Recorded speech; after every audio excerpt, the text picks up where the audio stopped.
It is the Patrick Netherton Show. It is 11:30, The Tiger, and we're pleased to welcome in one of my favorites. Look, there's not a better reporter in the prep ranks, or really any ranks that you want to have her in, but she's been reporting on prep for a long time and is deserving of all the accolades she gets. She is Robin Fambrough, I believe, making her debut on the Patrick Netherton Show, although obviously anyone who follows prep sports in Louisiana is following her work. Robin, how the heck are you? Oh, I'm doing great. And again, I say you flatter me way too much. And yes, this is my debut on your show. Well, there you go. Well, I'm glad somebody. I can't keep track of what I ate yesterday, much less who all I've had as guests. All right, so this morning we had a meeting, kind of trying to parse through it. It looked like it was some. I'll let you explain what was the meeting for, who was involved, and what got resolved at this meeting. Well, a lot got resolved. This was another House Education Committee meeting. Okay. And we had one of those in July when you had all the, I would call them the main players in this, because they were looking for guidance about start to school and sports and whatever. You had education folks there, of course, State Superintendent Cade Brumley. People from the North Louisiana area are very familiar with him. He was there. Sandy Holloway from Bessie, of course, Mr. Bonine, Eddie Bonine from the LHSAA. You had members of the House Education Committee. There were 9 members of that committee, but there were also some other people, other legislators who sat in who I guess you would say had a vested interest. There was a gentleman, Mr. Larry Friedman from the Covington area, who had put together a petition, to start football, and had 50 co-signers, and a person who became a kind of a notable player in what happened was Representative Buddy Mincy, who's from down here in our area, in the Denham Springs area. He's a newly elected official, was a school board official before that. He was actually the person who proposed the initial legislation that led to the Act 9 that has seemingly caused a lot of the issues here, whether the LHSA is concerned about liability over COVID if they stepped away from the guidelines that you had, like Governor Edwards' phases and other things. And they, the question is, if we move away from that, we're going rogue, and, what's going to be the reaction to that? And, of course, you had a bunch of people after those high school games were on TV last week were like, hey, why aren't we playing? Well, the big takeaway is they settled a lot of things. The season will start as the LHSAA had planned. They announced that about a month ago, October 8th through 10th. So we're not going to see football in the next couple of weeks. But what you will be able to see after the executive committee of the LHSAA meets on Wednesday for their usual fall meeting, they're going to approve moving ahead with full contact practices, because that was one of the sticking points of Phase 2, is you couldn't do that. And that was all the consternation about a week or so ago. It was like, oh, geez, we really need to go to Phase 3 to get this going. And so now they're free to do that, because I actually asked the question. I said, okay, when do they get to do that? Because I see people wanting to do that Monday. Yeah. But but they still have plenty of time. Realistically, you still have until, October 8th. Yeah, you've got basically a month. You've got basically a month, and the feeling of most coaches is you get in 2 weeks of work to condition the soft tissue and all of that. And most of these kids, one advantage of all the stuff they've been doing with the socially distanced 7-on-7 and whatever is, they probably know their playbook better than they ever have. Right. So it's going to work with that. But basically, the big takeaway from it, Buddy Mincy was the author of the legislation that led to Act 9, which was supposed to be about liability. Well, then they added in the phases and things that, as adopted through education sources and all, and the different protocols were part of it. So he basically went to the Attorney General, Jeff Landry, right. who, is a big proponent of us playing right now. and said, asked him to issue an opinion. And basically he did. He issued an opinion saying that he, didn't see liability for the LHSAA or its schools if they chose to move forward with playing football. So go for it. And they're not going to have to worry about the phases anymore. They're going to move forward, and hopefully we don't have any issues where we have to, kind of backtrack. But right. It looks like we're all trending in the right direction. So, that was a big deal with it. Right. I'm curious, do you feel like, we saw the letter that Landry wrote to Eddie Bonine and the LHSAA, and we've seen he's kind of been stirring the pot a good bit about the, hey, let's get back on the field. How much of him before he issued the liability, before he said that he didn't feel like there'd be liability there and he issued that opinion, before that, how much do you think him being involved and sending the letter and all of that, how much do you think that was involved in them going ahead and making this move, or do you think this was going to happen regardless of him? According to those today, now this is what they told me today, is there have been people trying to work on this behind the scenes for up to a week to 6 to 8 days. So that puts you back before those games last weekend. Because right. My whole thing was, and I watched some of those games too, it was kind of a knee-jerk reaction. Oh, we're not playing, and now they're going to take football from us. And some of our parents wound up being very persuasive, going on radio shows here locally and things like that, and that caught some attention. You had the Attorney General's letter, but there were some things apparently already in the works as that was going on. And it led to kind of a deal yesterday. As a matter of fact, Mr. Bonine told me after everything was over, he says they had everything pretty much hammered out by about 9:30 last night, that they knew this was going to be a thing, because he had to loop in executive committee members who were officers and that type of stuff. Right. And there's a lot of different talking points back and forth with different people, because obviously you had to talk to legislators, people with the House Ed Committee, Representative Garafola, and just different people to make sure that everybody was okay with doing this, and that this was actually going to be a thing. And they figured it out. And then what was funny was, though, we were supposed to start at 9. So you have all these people, and they're waiting. And we had kids, this is going to blow your mind, from Jennings. Think about how hard they got hit by the storm last week. Right. You had a group of people there, kids wearing jerseys. Well, they couldn't all fit in the socially distanced rooms, so they're in overflow rooms. And we were waiting because I think they were either waiting for a copy of the opinion from the Attorney General to be printed out. But, I mean, they had everything pretty much, ready to go. As a matter of fact, the lady that I've quoted before, Catherine O'Neill from Our Lady of the Lake, who's an expert epidemiologist, I interviewed her about myocarditis, which is one of the side effects that Sure. people are worried about.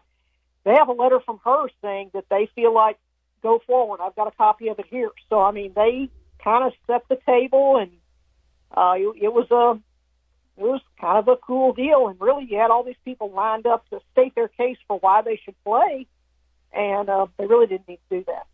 Was there anyone in there objecting? No. That's interesting. No, there was nobody in there really objecting at all. You had some legislators who asked specific questions. Sure.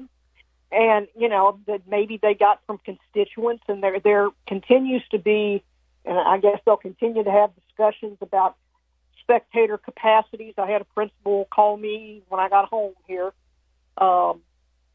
because they said they used the term 50%, which would be huge. Well, for volleyball next week, they're not going to be able to do that, according to the guidance from the State Department of Education that was sent out yesterday. It's going to be that is still going to kind of be a phased thing. Mm-hmm. You have to, because it's large crowd. And like he was saying, he says, you're saying 50%. Well, we're going to have a lot of people that are going to show up because, it's 50 people. and they're giving the other team, they're hosting a game Tuesday, so they're giving the other team 24, 25 tickets, and they're going to have 24, 25 tickets. So like the cross-country meet I'm going to tomorrow, each kid and each team is limited to 10 varsity and 10 junior varsity, and it's an outdoor event. But they're limited to 2 spectators each, kind of like the thing you see in Mississippi. So I think there's still going to be some discussion on that. And you really don't have to worry about that for another few weeks. I think they can kind of land on that as they need to. I kind of thought it would be whatever LSU says, and we're going to go with. Right. But right. a couple, and you know how that goes. Yeah. But a couple of the legislators actually referenced multiple sports. And, they're worried about schools, and I am too, being able to raise money because football is such a big fundraiser for them. So you got to kind of balance that. Yeah. And I think they're gonna set up protocols. If you go to a game I was kidding them, I said when we had the limit for 25 people total, I was kidding some volleyball coaches next week. There's a match I wanted to go to, and that's 25 players rather. And then you have 10 essential people. And when you have 4 officials and 3 on the scores table, that eats up that 10 pretty quickly. Yeah. And I was kidding him. I said, "Hey, can I get in your group?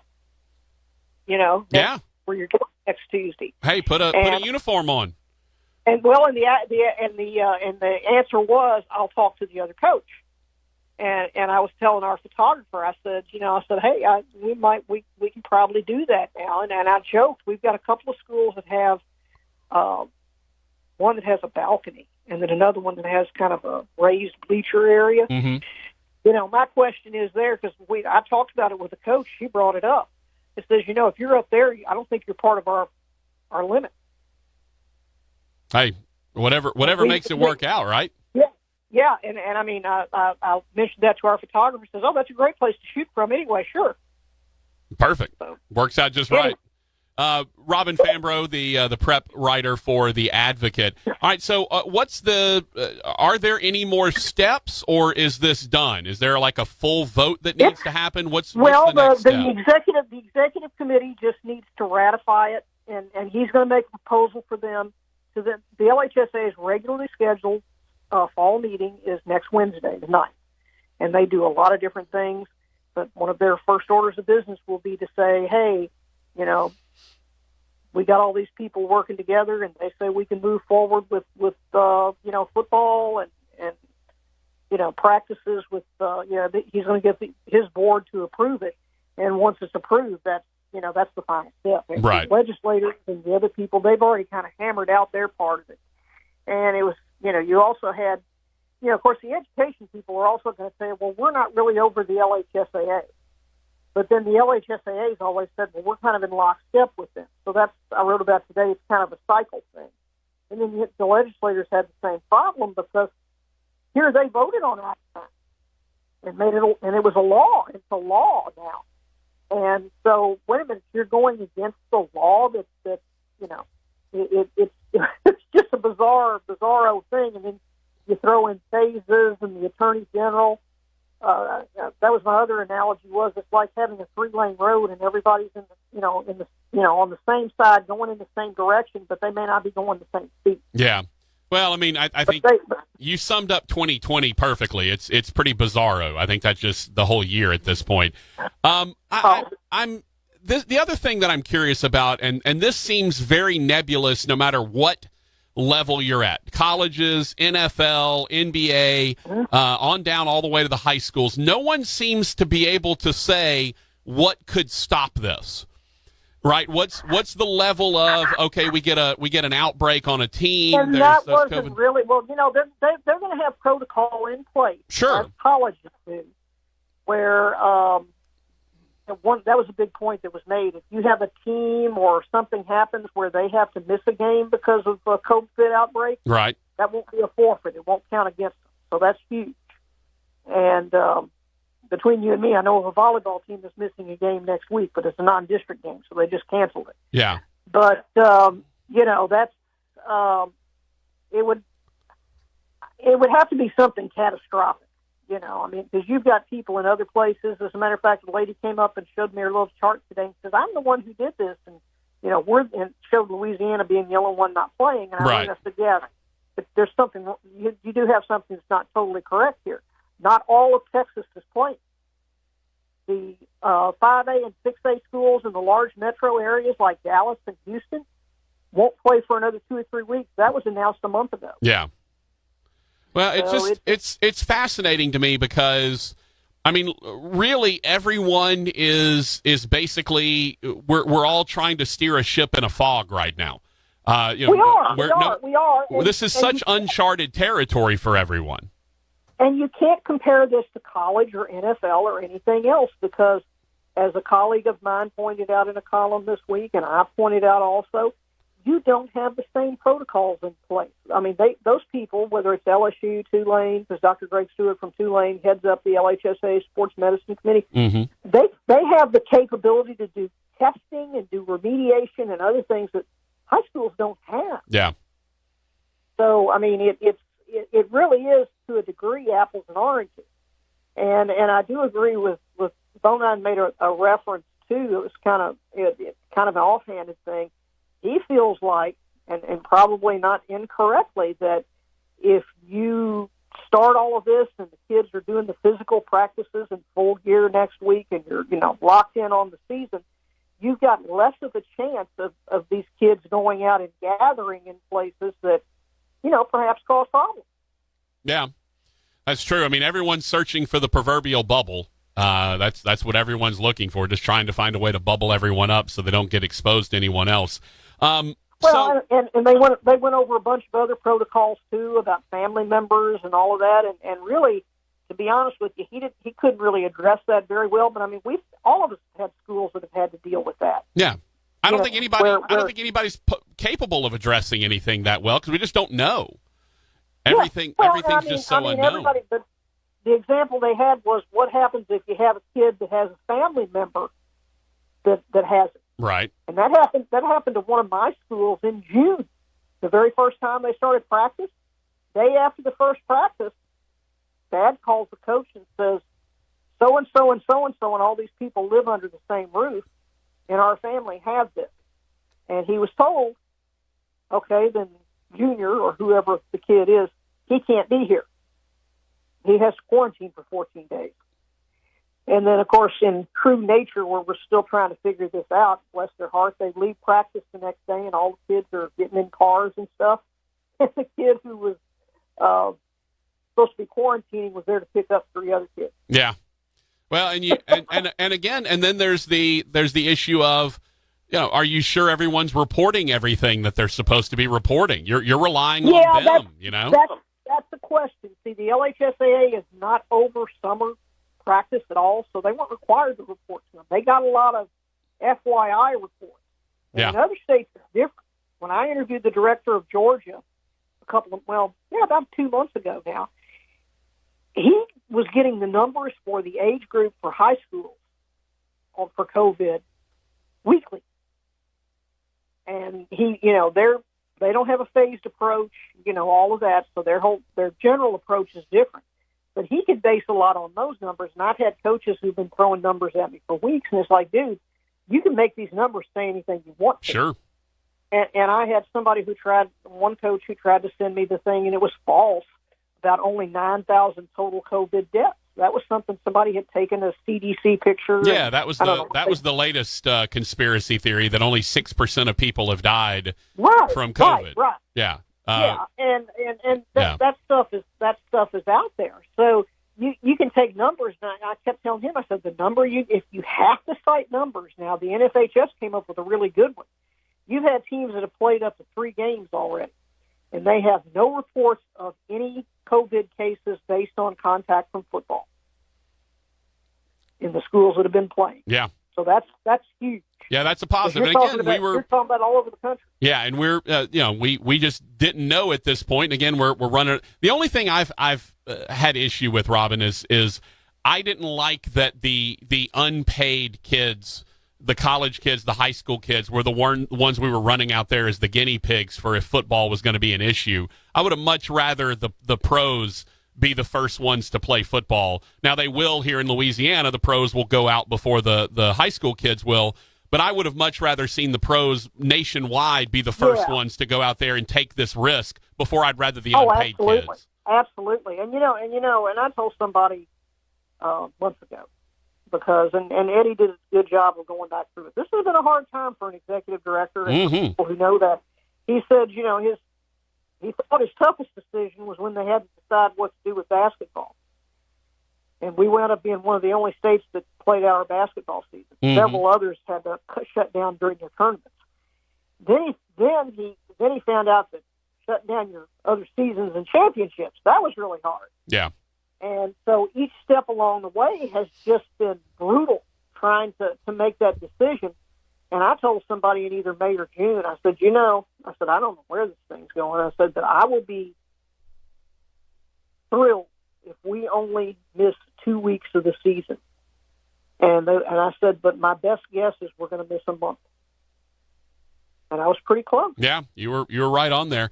Robin, great to have you on. Also, I forgot to mention, and I know my buddy, my old room dog on the road, Doug Ireland, would be completely shocked and amazed if I didn't mention that you're going into the Louisiana Sports Hall of Fame this year as one of the Distinguished Service Award recipients for sports journalism, along with your good friend, all of our good friends, Kent Lowe. Tell me about receiving that call, being told that you were going to get to go in this year.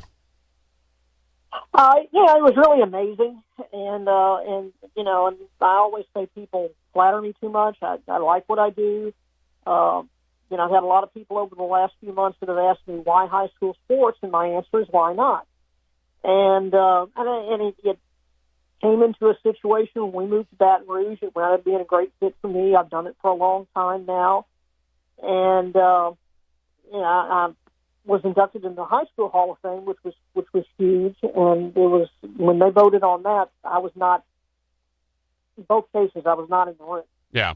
And they shocked me with that one because I actually wasn't at the high school when I wasn't at the meeting. I came in and they said, "We need to talk to you outside." I'm like, "About what?" Uh-oh. So I've been on the committee. So I was like, "Putting me off the committee?" No. But and it was funny because Doug called me. And I even told the guys on the phone that night. We had a little discussion, and then if you were coming up for a discussion, you got off the phone. And I said, "Guys, lots of people deserve this. And there are people in our organization who have been in it longer than me that I think deserve this. But to get this kind of recognition from your peers, people that you've worked with and respect, is really the greatest thing ever. And I feel like I'm lucky. Not everybody loves their life or what they do every day, but I'm blessed to work with people covering sports who, by and large, want their teams and schools covered. They want their stories told. And I'm blessed to also have a great family that supports me. My husband, Kevin, we've been married 39 years. Dang. And he's gone to a lot of games with me. And our daughter is 33. She grew up going to gyms and things like that, and used to hate it when people would stop and want to talk to me. But, now she gets it and has for years. So, when you have that kind of support and the respect that you get from your peers and people like that, wow. It's an amazing moment. I'll tell you this, I do really just feel bad for Kent Lowe because you're going to totally overshadow him being inducted. Oh, no. I love that. Oh, no. I love that. No. That's, no. Yeah.